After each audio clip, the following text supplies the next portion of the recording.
킹 오브 킹스라고 하는 영화는 한국 사람이 만든 예수 그리스도의 생애를 다룬 그런 애니메이션 영화입니다. 만화로 만들어진 그런 영화죠. 정성호 감독이라고 하는 사람이 이 영화를 10년 동안 심혈을 기울여서 만들었다고 합니다. 10년. 그 세월이 쉽지 않았겠죠. 제작비만 360억이 들었다고 합니다. 사기를 당하기도 하고 빚이 85억 원까지 늘어났대요. 그 과정이 얼마나 힘들었을까요? 삶을 포기하고 싶을 그런 순간도 있었다고 합니다. 그런데 이분이 기댈 것은 하나님밖에 없다라고 생각을 하고 기도했다는 것입니다. 결국 하나님 붙잡고 기도하면서 믿음으로 이 영화가 완성이 되었습니다. 한국에서 개봉도 하기 전에 미국에서 먼저 개봉을 했는데 대박이 났죠. 북미에서만 6천만 달러의 수익을 올렸다고 합니다. 기생충을 뛰어넘는 그런 수익을 올리고, 미국에는 영화 산업이 굉장히 크기 때문에 관람객을 대상으로 하는 평점을 조사하는 그런 데이터들이 여러 가지가 있는데, 팝콘 지수라고 하는 것이 있는데 그게 98%. 그 다음에 시네마 스코어라고 하는 것이 있는데 그게 A 플러스를 받았다고 합니다. 최고 등급을 받은 거예요. 많은 기독교인들이 이 영화가 개봉되기를 기다렸을 텐데 지난주에 드디어 개봉을 하고 횡성 시네마에서도 상영을 시작을 했습니다. 이 영화는 찰스 디킨스의 소설 우리 주님의 생애를 배경으로 시나리오를 만들었다고 하는데요. 우리말 책 제목은 찰스 디킨스가 자녀들에게 따뜻한 사랑으로 들려주는 예수님의 생애 이야기다. 그런 부제목이 붙어 있습니다. 그러니까 찰스 디킨스라고 하는 사람이 막내 아들 윌터가 어렸을 때 그렇잖아요. 왕을 굉장히 동경을 하잖아요. 그래서 막내 아들에게 왕 중의 왕, 킹스 오브 킹스 이야기를 들려주는 방식으로 이 책이 만들어졌다고 합니다.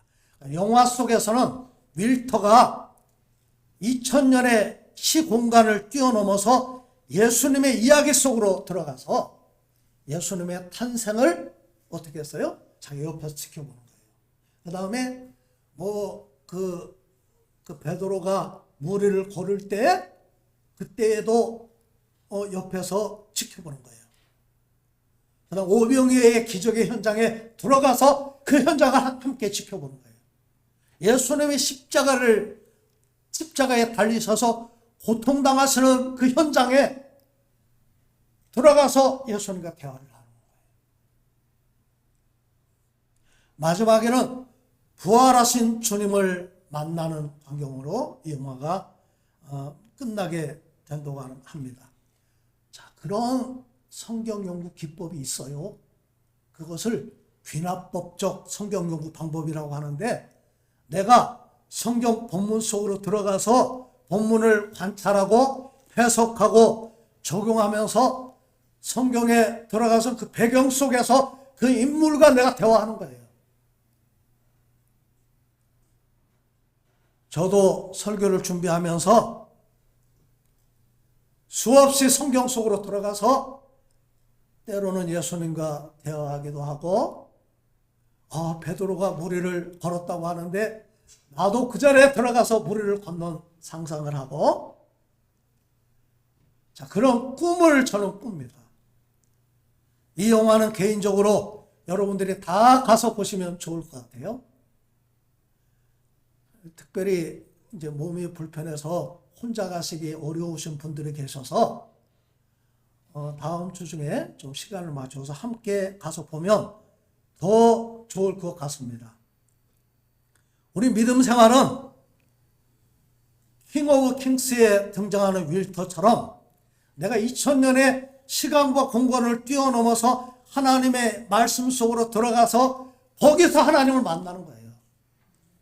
믿음의 사람들은 다 시간과 공간을 초월해서 하나님을 만난 사람들입니다. 오늘 설교 제목은 베델로 올라가라. 이 베델은 하나님의 집이지요. 하나님이 계신 집입니다. 하나님을 만나는 장소입니다. 베델로 올라가라는 말은 하나님께로 올라가라는 말이고 하나님과의 관계를 회복하라는 말이고 하나님 앞에 1대1로 서라는 거예요. 그렇게 본다면 오늘 저와 여러분들은 믿음 생활하는 과정 속에서 계속해서 우리는 베델로 올라가고 또 올라가야 될 줄로 믿습니다. 자, 오늘 본문에 등장하는 야곱은 어떤 믿음의 사람입니까? 히브리서 11장 21절 보니까 믿음으로 야곱은 죽을 때에 그렇게 말씀하고 있어요. 다시 말하면 야곱은 믿음으로 살다가 믿음으로 죽었다 그 말이에요. 여러분, 야곱은 어떤 삶을 살았습니까? 순한 방법 가리지 않고 붙잡는 삶을 살았던 사람이 야곱 아니에요? 태어날 때 형의 발꿈치를 잡고 태어나고 장자권을 차지하기 위해서 팥죽 한 그릇으로 형을 유혹을 해가지고 순한 방법 가리지 않고 장자권을 차지하고 아버지를 속이기 위해서 형의 옷을 입고 그 다음에 염소털을 가지고 형으로 위장을 해서 아버지를 속여서라도 거짓말로 장자권을 차지하던 그런 사람입니다. 그런 야곱이 변화돼서 믿음으로 살다가 믿음으로 죽었다는 거예요. 이것은 대단히 놀라운 변화입니다. 창세기 47장 29절부터 31절을 보니까 야곱은 죽기 직전에 유언하기를 나를 이곳에 매장하지 말고 가나안 땅 조상의 묘소에 매장해 달라고 그렇게 유언을 남깁니다. 조상의 묘소가 어딜까요? 무슨 굴? 막벨라 굴. 바로 아브라함이 헷 족속 에브론에게서 산 400세계를 주고 산 그 막벨라 굴에 아브라함도 거기에 장사가 되고 사라도 장사가 되고 이삭도 장사가 되었는데 그곳에 자기를 장사해달라. 요셉이 유언한 대로 맹세를 하니까 야곱이 침상 머리에서 하나님을 경배했다. 그렇게 되어 있습니다.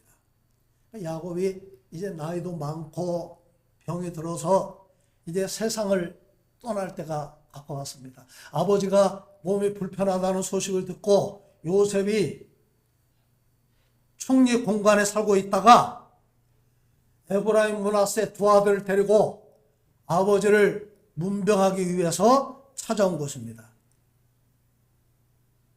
창세기 48장 1절부터 5절까지 보니까 야곱이 몸이 불편해 침상에 누워있다가 요셉이 왔다는 소식을 듣고는 자리에서 억지로 일어나서 침상에 앉았다는 거예요. 우리가 머릿속으로 상상이 되잖아요. 자, 그리고 그 자리에서 이제 마지막이 될지도 몰라요. 그 자리에서 요셉과 에브라임 므낫세가 있는 그 자리에서 무슨 얘기를 하느냐? 내가 만난 하나님을 이야기하고 있어요. 여러분, 야곱은 어디에서 하나님을 만났죠? 어디? 루스. 다시 말하면 베델에서 하나님을 만났습니다. 이전에 가나안 땅 루스에서 전능하신 하나님이 내게 나타나서 복을 주셨다. 그 하나님이 지금까지 내 삶을 책임져 주셨고 지금까지 내 삶을 내 삶에 함께 해 주셨다라고 그렇게 지금 간증을 하고 있는 거예요. 그리고는 에브라임 므낫세를 자기 아들로 삼습니다.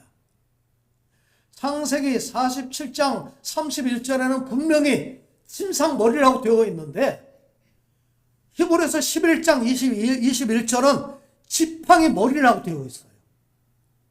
왜 이런 차이가 있을까요? 학자들은 히브리서 기자가 구약 성경을 잘못 해석을 했다고 그렇게 봅니다. 왜냐하면 지팡이라고 하는 단어하고 침대라고 하는 단어, 히브리어는 단어가 똑같아요.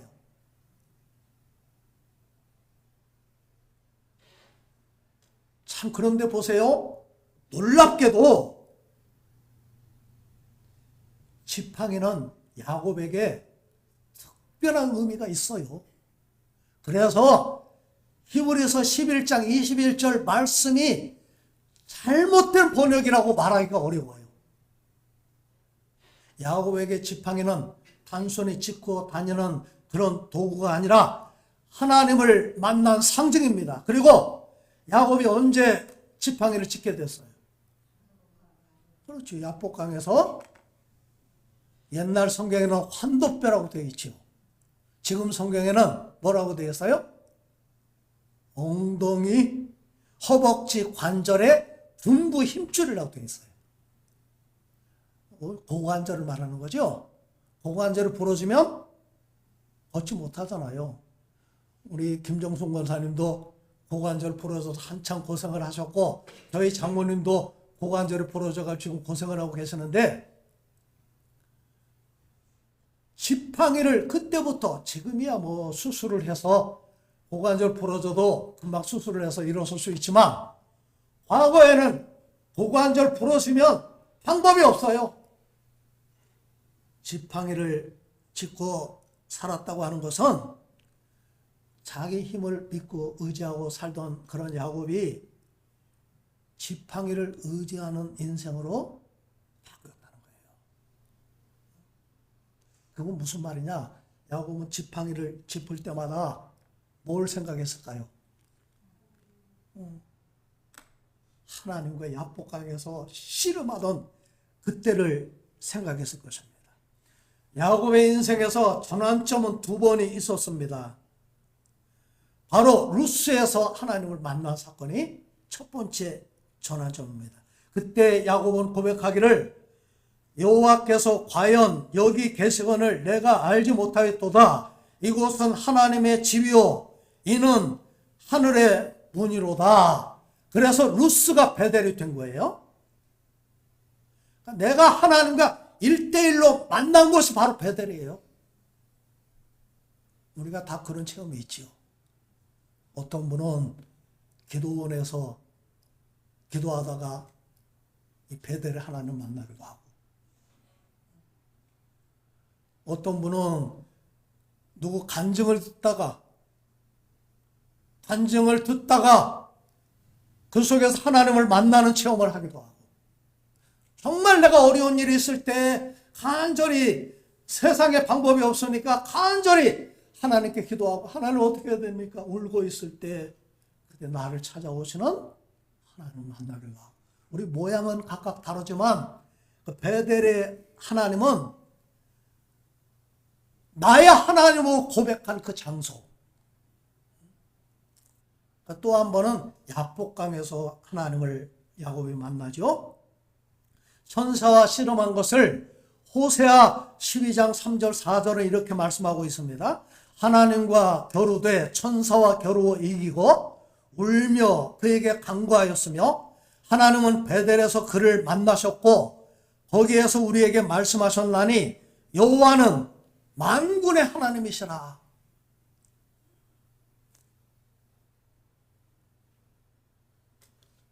하나님을 만날 때마다 야곱에게 하나님이 찾아오셨어요. 야곱이 도망갈 때 상황 생각해 보세요. 내 형이 너를 죽이려고 하니까 몇 날만 너 외삼촌 집에 가서 피해 있어라.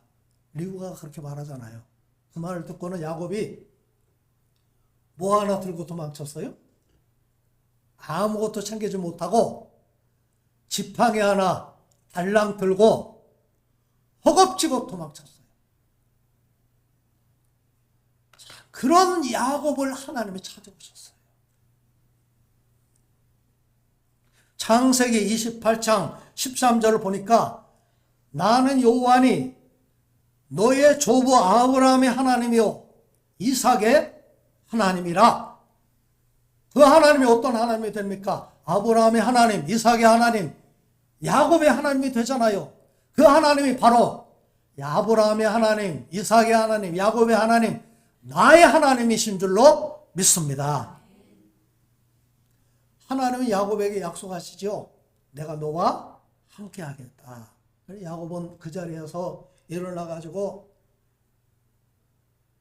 베개하였던 돌을 세워서 제단으로 만들고 그곳에 기름을 붓고 그곳 이름을 베델이라고 그렇게 이름을 짓고 하나님 앞에 약속을 합니다. 세 가지 약속을 하죠.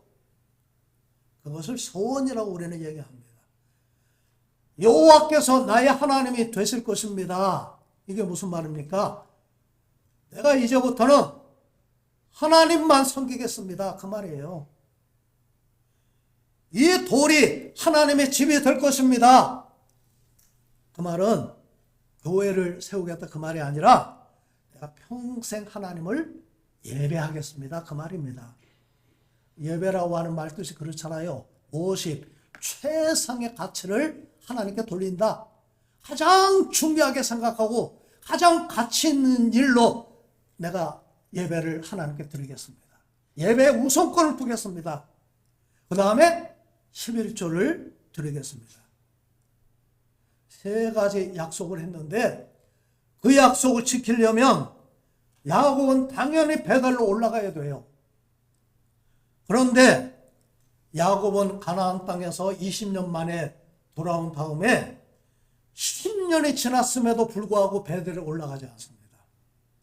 우리가 성경을 읽을 때 어떤 부분은 한 절사인데도 시간이 10년 시간이 있는 그런 부분들도 있습니다. 예수님의 생애 이야기를 다룰 때 예수님 어린 시절 말고 12살 때 말고 나중에는 공생애로 그 중간에 시간에 기록이 없잖아요. 창세기 33장부터 34장을 보면 그 사이에 10년의 세월이 있는데 어디를 보면 알 수 있느냐? 창세기 30장 21절 이하를 보면 야곱이 하란에서 12아들을 낳고 딸 디나를 거기서 낳습니다. 근데 그 딸이 창세기 34장을 보니까 그 딸이 이제 과년해서 처녀가 되었어요. 그래서 적어도 10년의 시간이 지났다. 그렇게 보는 거예요. 그러니까 가나안 땅에 머물던 야곱이 형 에서를 만났던 분이엘 근처에 숫곳에 머물렀는데 창세기 33장을 보니까 숫곳에다가 집을 짓고 우릿간을 지었습니다. 거기에 이제 정착을 했다 그 말이에요. 그 다음에 세겜에서는 베크시타를 주고 땅을 샀어요. 통상적으로 유목민은 땅을 사지 않습니다. 야곱이 땅을 샀다고 하는 것은 그곳에 정착할 그런 의도를 가지고 그런 목적으로 땅을 샀다 그 말이에요. 그러니까 베델의 하나님을 까마득하게 잊어버리고 10년 동안 숫곳과 세겜에서 세월을 보낸 거예요. 자, 그러다가 어떤 일을 당합니까? 창세기 34장을 보니까 디나가 세겜성에서 세겜성 추장인 세겜에게 강간을 당하는 그런 일을 당하게 됩니다. 그래서 화가 난 야곱의 아들들이 세겜성의 사람들에게 할례를 요구하고 거짓말로 그들을 속여가지고 남자들을 다 죽이고 물건을 노략질을 하는 그런 일을 합니다. 그 일 때문에 야곱은 큰 위기에 처하게 됩니다. 왜냐하면 수치를 당한 것뿐만 아니라 이제는 가나안 사람들에게 공격을 당해서 일가가 몰살을 당할 그런 위기에 처한 거예요. 우리 창세기 34장 29절부터 30절 말씀 한번 띄워주세요. 우리 한번 같이 읽겠습니다. 시작. 그들의 모든 재물을 빼앗으며 그들의 자녀와 그들의 아내들을 사로잡고 집 속의 물건을 다 노략한지라. 야곱이 시므온과 레위에게 이르되 너희가 내게 화를 끼쳐 나로 하여금 이 땅의 주민 곧 가나안 족속과 브리스 족속에게 악취를 내게 하였도다. 나는 수가 정한즉 그들이 모여 나를 치고 나를 죽이리니 그들이 나와 내 집이 멸망하리라. 예, 야곱이 왜 베델로 올라가지 않고 숫곳과 세겜에 살았을까요? 그곳이 살기 좋았다는 거예요. 자, 이게 뭐냐? 오늘 우리에게 이런 이율배반적인 모습이 있는 거예요. 우리가 나는 죽어도 주님 배반하지 않겠습니다. 그렇게 맹세하고 다짐했지만 막상 위협이 닥치면 3번이나 예수는 부인하잖아요. 하나님을 섬긴다고 하면서 똑같이 우리는 어때요? 편하게 살고 싶어요. 근데 하나는 우리가 전적으로 하나님 의지하고 하나님의 뜻을 따라서 살기를 원하신다는 거예요. 그래서 우리에게 베델로 올라가라고 그렇게 말씀하십니다. 우리 1절 말씀을 함께 읽겠습니다. 시작. 하나님이 야곱에게 이르시되 일어나 베델로 올라가서 거기에 거주하며 네가 내 형 에서의 낯을 피하여 도망하던 때에 네게 나타났던 하나님께 거기서 제단을 쌓아라 하신지라. 베델로 올라가라. 거기 거주하라. 거기 제단을 쌓으라. 올라가라. 내가 처음 만난 베델의 하나님을 기억하라. 거기 살라는 거예요. 거기서 예배하라는 거예요. 30년 전에 만난 그 하나님을 다시 기억하게 하시고, 자, 네 지금 하나님을 믿으면서 지금까지 걸어온 네 삶을 봐봐. 자신의 삶을 하나님이 돌아보게 하신 거예요. 그러면서 나에게 이런 어려움이 닥친 것은 내가 베델의 하나님을 기억하지 못하고 그 하나님께 한 약속을 지키지 못했다고 하는 것을 야곱이 깨달았다는 거예요. 여러분, 우리도 이렇게 깨닫는 은혜가 있으시기를 간절히 바랍니다. 시편 119편 39절에 보니까 나로 깨닫게 하소서, 73절을 보니까 나로 깨닫게 하사 주의 계명을 배우게 하소서, 125절 나는 주의 종이오니 깨닫게 하사 주의 증거를 알게 하소서, 깨닫게 해달라고 기도했습니다. 하나님은 깨닫지 못하는 이스라엘 백성을 이렇게 책망하셨습니다. 소는 그 임자를 알고 나귀는 주인의 구유를 알건만은 이스라엘은 알지 못하고 나의 백성은 깨닫지 못하는도다 하였도다. 이사야 1장 3절.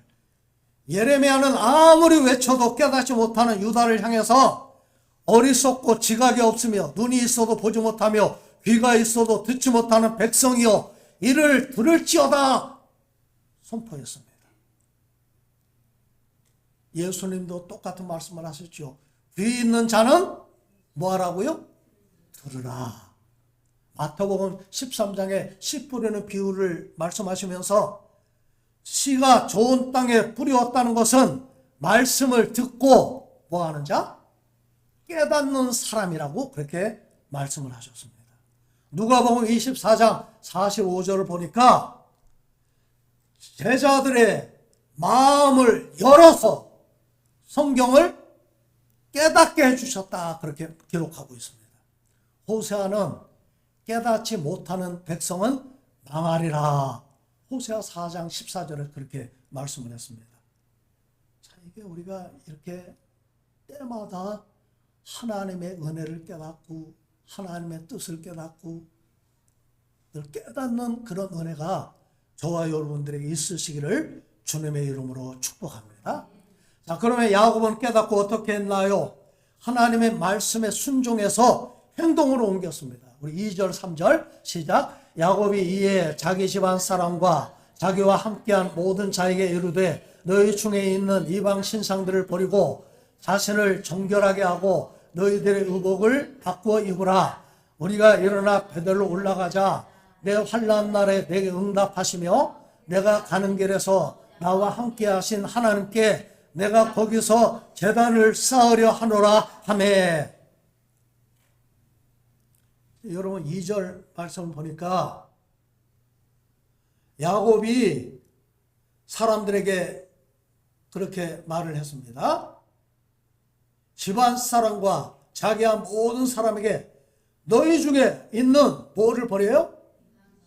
그 말은 무슨 말이에요? 지금까지 이방 신상들을 집안 사람들이 가지고 있었다는 거예요?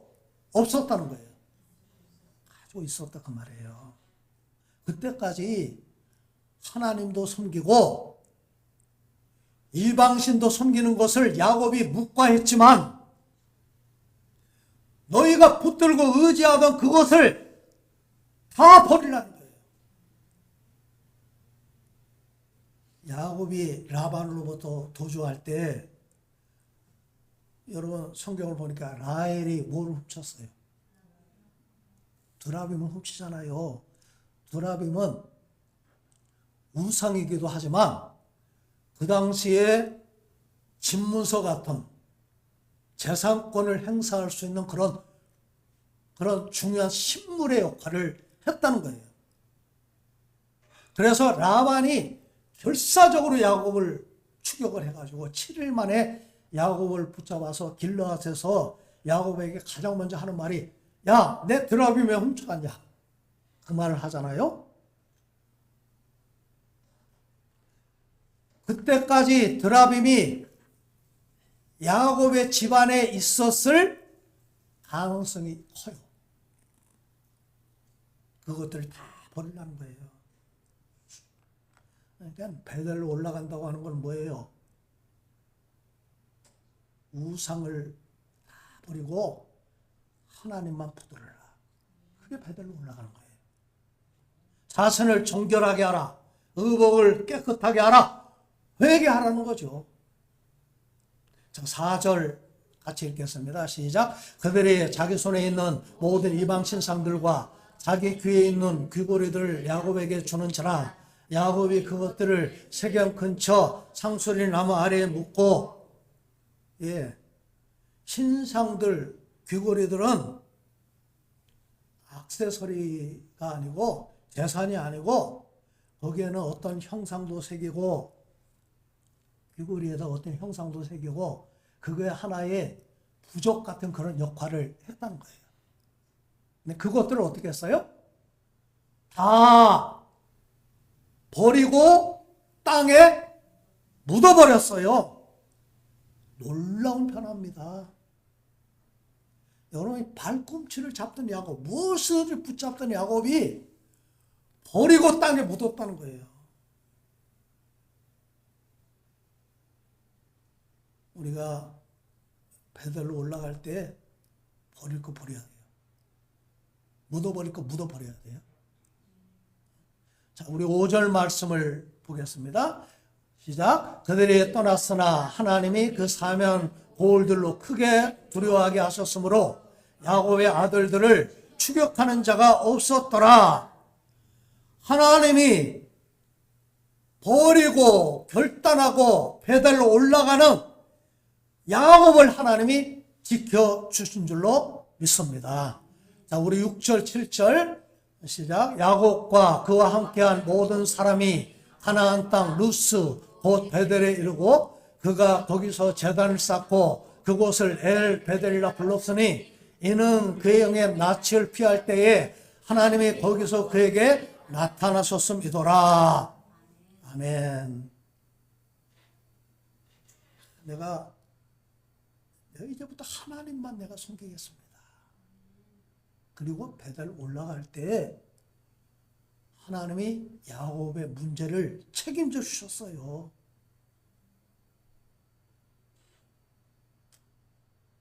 이사야 2장 3절 보니까 오라 우리가 여호와의 산에 오르며 야곱의 하나님의 전에 이르자. 왜 우리가 하나님의 산에 오르며 야곱의 하나님의 전에 이르자 그렇게 말했을까요? 왜냐하면 그가 그의 길을 우리에게 가르치실 것이요 우리가 그의 길로 행하리라. 하나님이 우리에게 그 길을 가르쳐 주실 것이고 우리가 그 길로 행할 것이기 때문에 그렇습니다. 이는 율법이 시온에서부터 나올 것이요 여호와의 말씀이 예루살렘에서부터 나올 것이기 때문이니라. 아멘.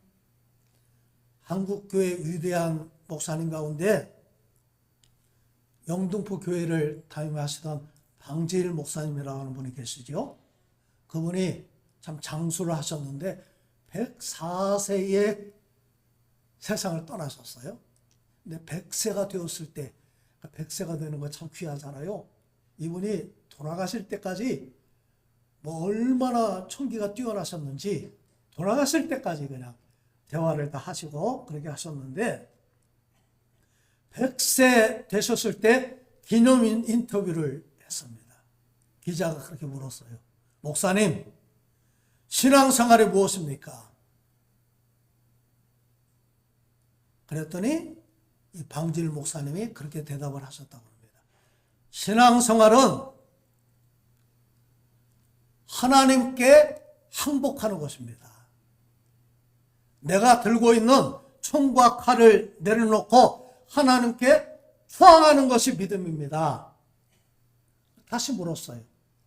내가 들고 있는 총과 칼이 무엇입니까?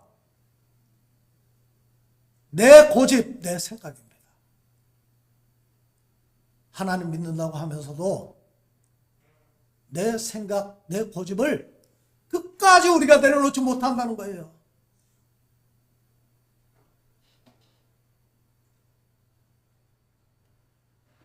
내 것을 내려놓고 베델로 올라가는 그것이 바로 하나님께 항복하는 것입니다. 베델은 하나님을 만나는 곳입니다. 내가 만난 하나님이 계신 곳이 바로 베델입니다. 그렇다면 우리는 매일매일 베델로 올라가고 또 올라가야 되는데 여러분 우리가 신앙이 무너질 때가 있어요. 베델로 올라가시기를 바랍니다.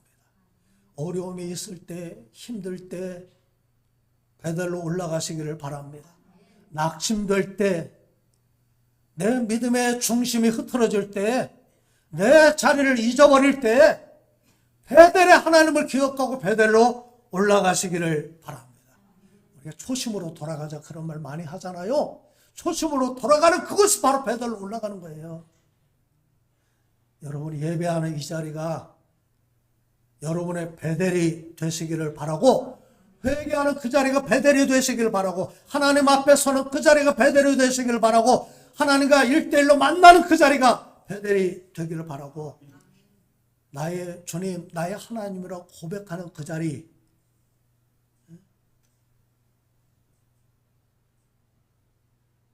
내 마음을 바꾸고 나를 버리고 하나님을 붙잡는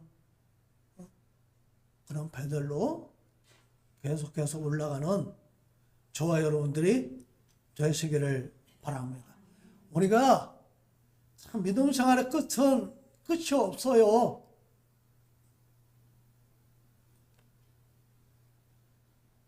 목사라고 죽을 때까지 주님을 끝까지 붙잡고 신앙을 지킨다는 보장이 없어요. 내가 베델의 하나님을 만났다고 끝까지 내가 그 신앙을 지킨다는 보장이 없어요. 우리가 계속해서 베델의 하나님을 기억하고 베델로 올라가고 믿음의 복을 누리면서 사시는 저와 여러분들이 되시기를 주님의 이름으로 축복합니다. 우리 기도하겠습니다.